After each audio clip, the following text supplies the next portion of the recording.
Well, here we are, the sixth layer of the iceberg. There have been some weird entries so far, but trust me when I say the weirdest entries are in this layer. So, how about we just get right into those? Scene replaced after Great Eastern Japan earthquake. As you probably know, in 2011, Japan had a earthquake that caused a massive tsunami that ended up killing what's estimated, at least on the article I'm reading off of, to be around 18,000 people. Sometime after this was around the time when Kaiji Season 2 was being released. After tragic events, sometimes makers of media decide to change something in a story that could be depicted as wrong or hurtful. This is seen most obviously with 9/11. And the same thing has happened to Kaiji.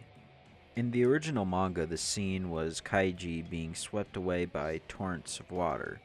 However, due to the whole tsunami, they figured it wouldn't be the best thing to put out at that time, so they decided to animate Kaiji being blown away by gusts of wind.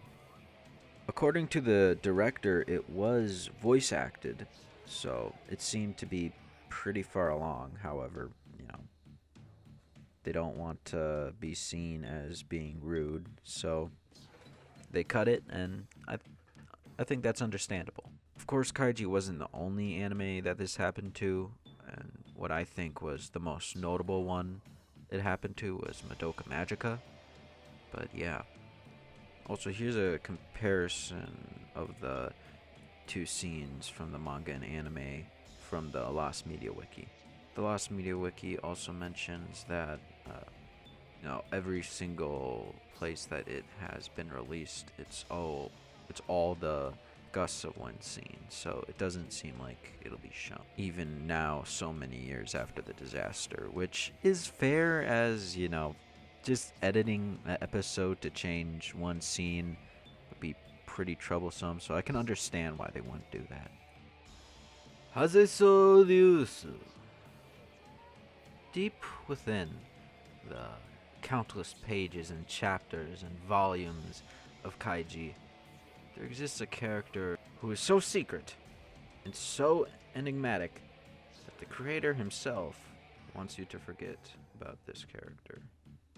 That man is Hazeso Ryusu. This unknown man was first mentioned in Chapter 1 of the second part of Kaiji, and it was from Hyodo, who was seemingly giving him high praises. However, for some reason, he still managed to stay under the radar. Such an enigmatic person, how could you possibly know anything about them? However, thanks to this video, we do know some stuff. And it was created by Eskar Boom, and I will show you what I think are the most intriguing parts of it. As we journey through Fukumoto's universe, we uncover the intricate web of connections between Hazeso Ryusu and the Jintukin stock market. As a politician, Hazeso Ryusu plays a crucial role in the Jintukin stock market and politician bribing arc. His involvement in these clandestine dealings adds another layer to the already complex narrative of Fukumoto's storytelling. Would you look at that? Such great foreskinning as this, not even Oda is capable of doing. Truly, Hazeso Ryusu is one of the greatest characters that Fukumoto has made. Now, let's talk power scaling. In a universe filled with memorable characters, Hazesu Ryusu emerges as the undisputed champion. His abilities and influence surpass all other FKMT characters with no diff. He is the epitome of power, a force to be reckoned with in the grand tapestry of Fukumoto's creation. Did you guys catch that? He said in a universe filled with memorable characters. That means that Hazeso Ryusu's existence confirms that every Fukumoto work is in the same universe. How insane is that? All that from just this guy. And once again, thank you, Eskar Boom, for pointing this out and finding this guy. Such an interesting character. Hopefully, we will learn more about him by the time the series ends. In all seriousness, it is interesting how Fukumoto just name dropped this random guy and gave him a design and then just, like, never did anything with him. Especially since, like, Hyodo was praising him, so you think, I don't know, he'd do something. But, nah. It's still interesting. Real Kaiji, GP's vasectomy booth. Yeah, so remember the Kaiji reality show?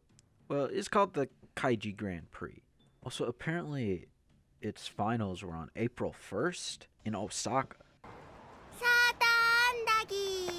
And on the finals, they had some pretty crazy challenges that were labeled as unreasonable by the public, and understandably so. Because one of these challenges was getting a vasectomy. And there's also another one that was marriage registration. There was also a naked pull-up challenge and a kissing challenge. Also, apparently one dude called his wife about the vasectomy thing, and she was like, you're over 50 already, so like, whatever, just do it. Which, to be fair, is understandable. You're old, so getting the bag is more important. It's just insane to think that they would do this, you know? Of course, at the end of the day, like, the choice to go through with the challenges, like, I'm pretty sure it still was within the actual participants. They got to choose if they actually did it or not. So they didn't necessarily have to get a vasectomy. They weren't ordered by contract. But still, imagine, like, failing a challenge because you didn't want to get a vasectomy or married to some random person. And then there's all the other crazy things. Like, there's one that's called self-wig removal. I don't know what that's about because it says, like, you win if you remove your wig yourself.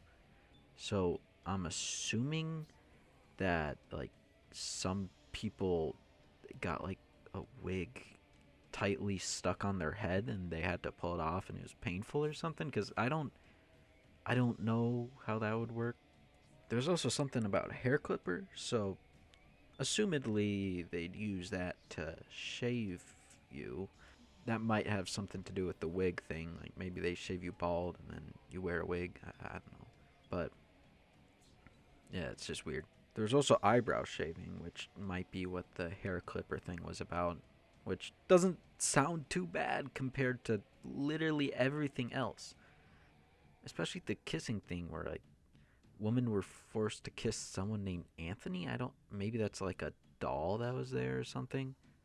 Because it would be really screwed up if one of the challenges was to make out with a host. So I'm assuming Anthony was the name of some type of doll or something. There's also something called the egg mouth relay, where they had to pass an egg from mouth to mouth till it got to a yuko, which is like a type of food that, as you can see here, has an egg yolk in the middle, which makes me wonder, did they do it with just the yolk? Like, you had to pass the yolk from mouth to mouth and had to try to get as much of it as possible onto the yuko? Or was it like the egg in the shell? Because, like, the yolk itself would break and would would break. I guess maybe you win the challenge if there's even just a bit left. I don't know. Also, that one, like, Kaiji impersonator guy that did the whole paper theater thing, he was there for the for the vasectomy booth. So yeah, that's about it for this part of it. Kaiji was originally meant to be 2 chapters.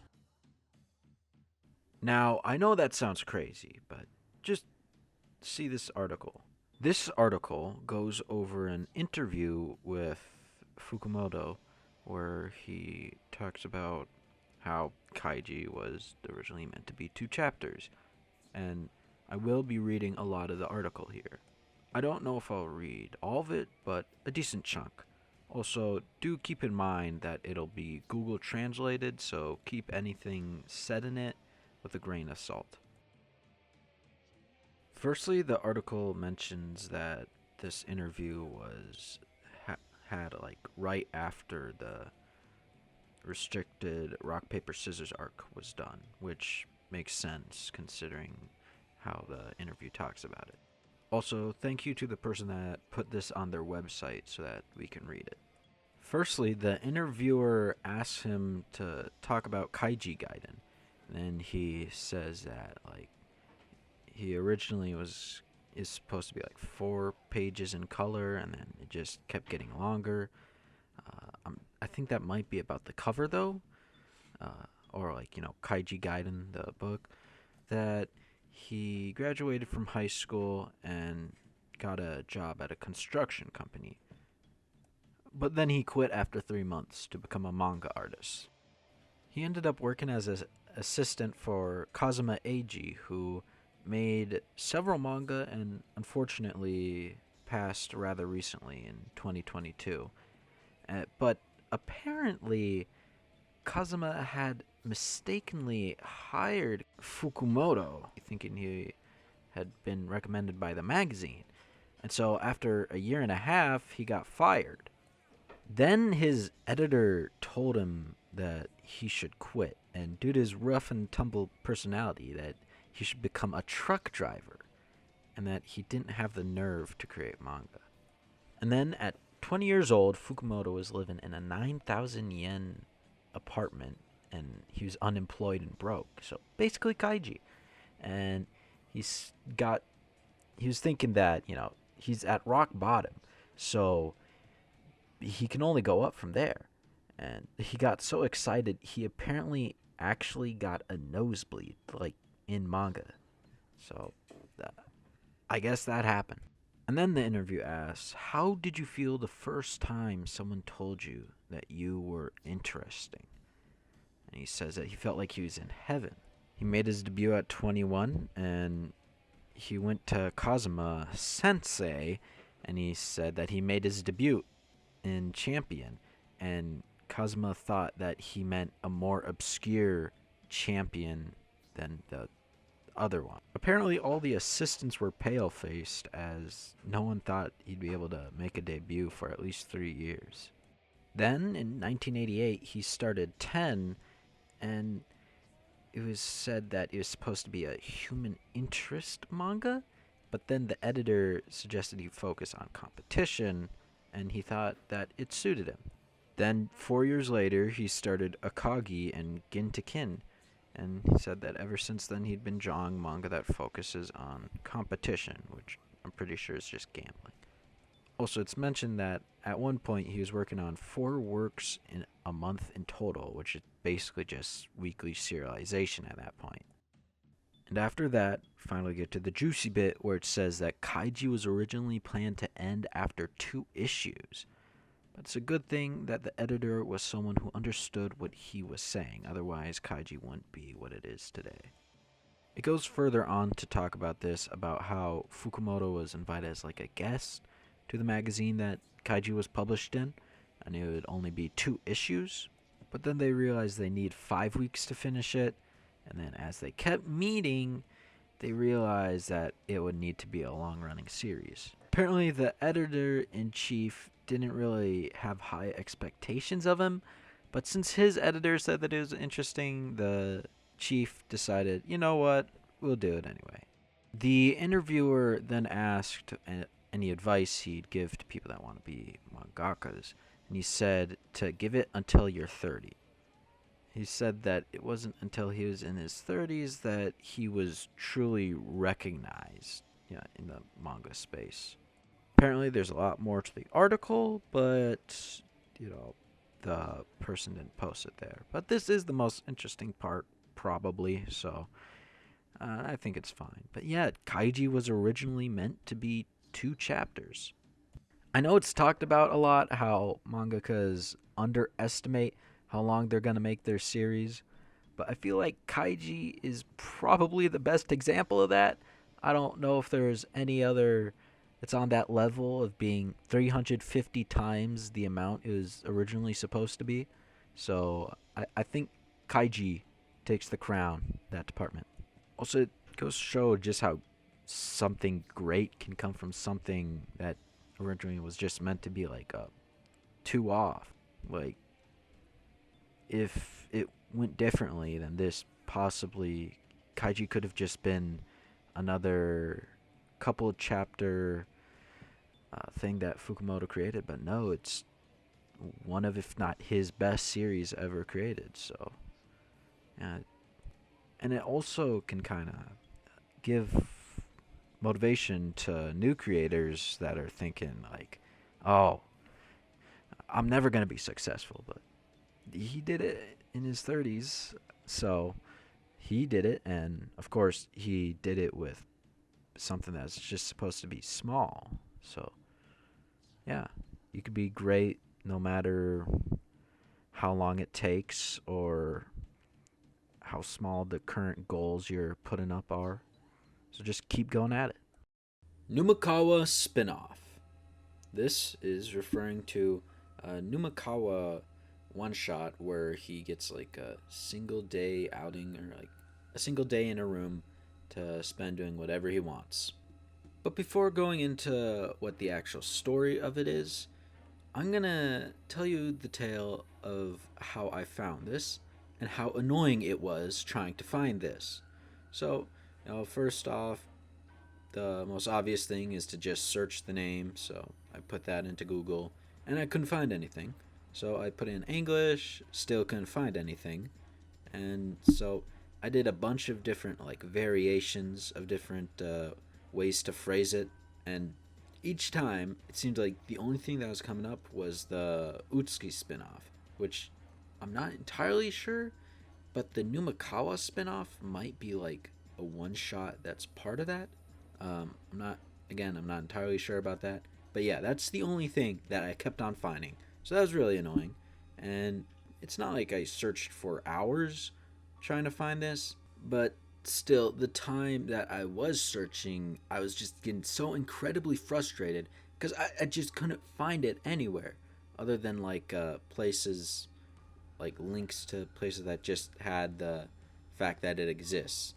It's just saying, like, oh yeah, here it is, but you only see a singular page or whatever, like a wiki. And it was just so annoying because for so long, there was just the only thing I could find was this face of Numakawa staring at me with a smug smile. And it is just so annoying. And eventually I thought, what if instead of, using the Japanese name and like the English version of the Japanese name, you know what I mean? It's like romanized or whatever it's called. What if I just straight up put it in the Japanese text? And I finally found it. It is that simple. I just had to take the Japanese text from the top of the wiki or whatever and paste it. And that's how I finally found it. It's that easy. And here's the thing. Because I've delayed this video for so long, I actually did this once before. And I remember thinking, oh my goodness, that was so simple before, like, months ago when I searched for this. I remember thinking that. And right now when I was searching for it, I was thinking, what was that super simple solution that I found out that seems so obvious in retrospect? And it took me, again, super long to find out. And it's so frustrating. And also, last time I was able to find it in English. This time I was only able to find it in Japanese, which I'm still going to show some of the stuff. But, yeah. Also, for obvious reasons, I cannot, just show you the website where I found it. Honestly, even me telling you guys this much might get me copyright striked. But if you did what I did, you should be able to find it yourself. So, yeah. I guess, without further ado, I should actually tell you what happens in it. So, let's get into that. The manga starts with Numikawa getting inside of the room and looking at the TV, air conditioner, and the bath, with him afterwards getting a bite to eat and drinking some alcohol. He then decides to take a look at the scenery, looks outside, and just sees the Tei mining facility. And this is actually kind of depressing, you know? Like, I know he's a villain, but like still, it's doesn't even get to see outside for one day. He then plays with the puzzle and afterwards decides to turn on the TV just to see. That's right, the guy who trapped him there, getting glazed or something. I don't know exactly what it's saying, but like, come on, like, why even put the TV there? Honestly speaking, in universe, it's probably just Yodo trying to torture people even more. Next, Numikawa just lazes around a bit, bored, and then he notices something. It turns out to be a book with a bunch of different services that he can order, and so he decides to order some. He orders a massage just to be given something that looks straight out of an episode of Fringe, and apparently he's supposed to do it himself. So, again, that's kind of depressing, but it's also really funny. After that failure, he decides to order karaoke. Also, he makes this pose, which Loki got aura. And anyways, the last part of the manga is just him singing his heart out. Pretty much, yeah. So, overall, this is pretty depressing, but it uses it pretty well in like a kind of dark comedy sort of way. So, yeah, I think it's a fun read. You know, if you know Japanese, I do not. I had to like translate it with Google Translate, so that's not fun. But I think there is an English version out there somewhere. I swear I read one, so you might be able to find that. And if you do, then well, I don't really have anything else to say here. But good job. Kazuya Buchenga. What's that? Well, it's this. Yabuchanga, Zoo Yabuchanga, Zoo Yabuchanga, Zoo Yabuchanga, Zoo Yabuchanga, Zoo Yabuchanga, Zoo Yabuchanga, Zoo Yabuchanga, Zoo Yabuchanga, Zoo Yabuchanga, Zoo Yabuchanga. So yeah, that's it. It's just a video. That's kind of funny. Also, the original video has some pretty goated comments. Let's just look at them. I play this for my newborn son every night, and now he can't sleep without it. I get it on iTunes. Also, that one's from the guy that, you know, that one game where you go into a cave and, like, you can kill a guy.